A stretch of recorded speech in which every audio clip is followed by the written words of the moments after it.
ដោយពេលវេលាជ័យប្រកបដោយសេរីសុភមង្គលការកើតដល់ឯកឧត្តមលោកជំទាវភ្ញៀវកិត្តិយសបានមកដល់ហើយជាពលាជោគពលាជ័យពលាបានសេរីស្ថិតនៅក្នុងឱកាសនាបបនអហសម័យថ្ងៃនេះថ្ងៃជោគថ្ងៃជ័យថ្ងៃបានសេរីមង្គលពងពោះថ្ងៃសៅរ៍សួស្តីទៀតណា11រនោចខែផាគុនឆ្នាំអសាញ់សប្តាហ៍ស័កពុទ្ធសករាជ2569ត្រូវនឹងថ្ងៃទី14ខែមីនាឆ្នាំ2026ទៀតណាដោយថ្ងៃនេះឯកឧត្តមលោកជំទាវអស់លោកប្រុសលោកស្រីទៀតមានលោកយិនច័ន្ទធូនរ៉ានូព្រមទាំងលោកខេវិនហាឌីម៉ាន់ព្រមទាំងបុគ្គលិក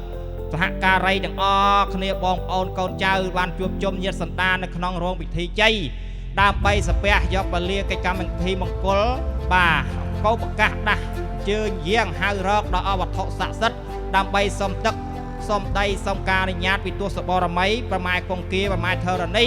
ព្រមទាំងស្ដេចក្រុងប៉ាលីជ័យដើម្បីបើកការសាងសង់កីឡដ្ឋានណាបាទកំពង់ដេវ៉ានៅក្នុងថ្ងៃនេះក្នុងក្រុងខេត្តព្រះសីហនុ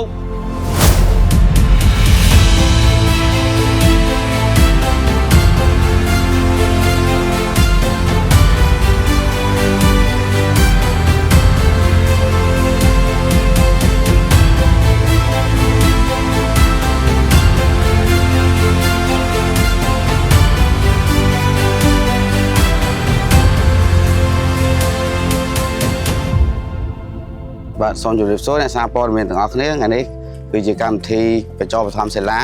សាងសង់កីឡដ្ឋាន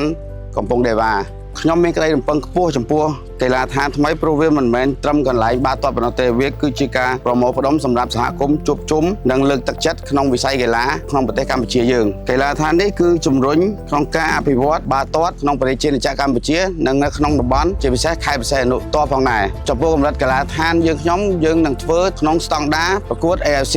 ដែលមានដូចជាការផ្ទុកចំនួនអ្នកទស្សនារហូតដល់ទៅជិត 10000 នាក់និងមានជាគេហៅថាសកម្មភាពផ្សេងៗដូចជាកន្លែងវឹកហាត់កីឡាករបន្ទប់ផ្លាស់សម្លៀកបំពាក់ប្រព័ន្ធភ្លើងសម្រាប់ប្រកួតពេលយប់គឺតាមស្តង់ដាររបស់ AFC ទាំងអស់កីឡដ្ឋាននេះនឹងក្លាយជាកន្លែងសំខាន់សម្រាប់យុវជនដែលមានក្តីសម័យក្នុងវិស័យបាល់ទាត់នាពេលអនាគតពួកយើងនឹងធ្វើការបង្កើតជាថ្នាលយុវជនហើយនឹងមជ្ឈមណ្ឌលកីឡាបាល់ទាត់ដូច្នេះពួកគាត់នឹងមានឱកាសវឹកហាត់នៅក្នុងទីលាននៅក្នុងកីឡដ្ឋានរបស់យើងដោយផ្ទាល់ជួយលើកទឹកចិត្តដល់យុវជនរបស់យើងក្នុងការអភិវឌ្ឍខ្លួននិងសមត្ថភាពនិងក្លាយជាកីឡាករអាជីពរបស់ប្រទេសកម្ពុជាយើងនឹងចូលទៅឆាកអន្តរជាតិសម្រាប់ខ្ញុំកីឡដ្ឋាននេះគឺជាជំហានប្រវត្តិសាស្ត្រដ៏សំខាន់មួយសម្រាប់ក្លឹបរបស់យើងខ្ញុំវាបង្ហាញពីចក្ខុវិស័យនិងការបដិញ្ញាចិត្តក្នុងការអភិវឌ្ឍក្លឹបបាល់ទាត់ឲ្យមានភាពរឹងមាំនិងមានស្តង់ដារខ្ពស់សម្រាប់ក្នុងប្រទេសកម្ពុជានិងនៅក្នុងតំបន់ហើយយើងខ្ញុំនឹងស្វាគមន៍ជានិច្ចចំពោះក្រុមក្លឹបបាល់ទាត់ជម្រើសជាតិកម្ពុជា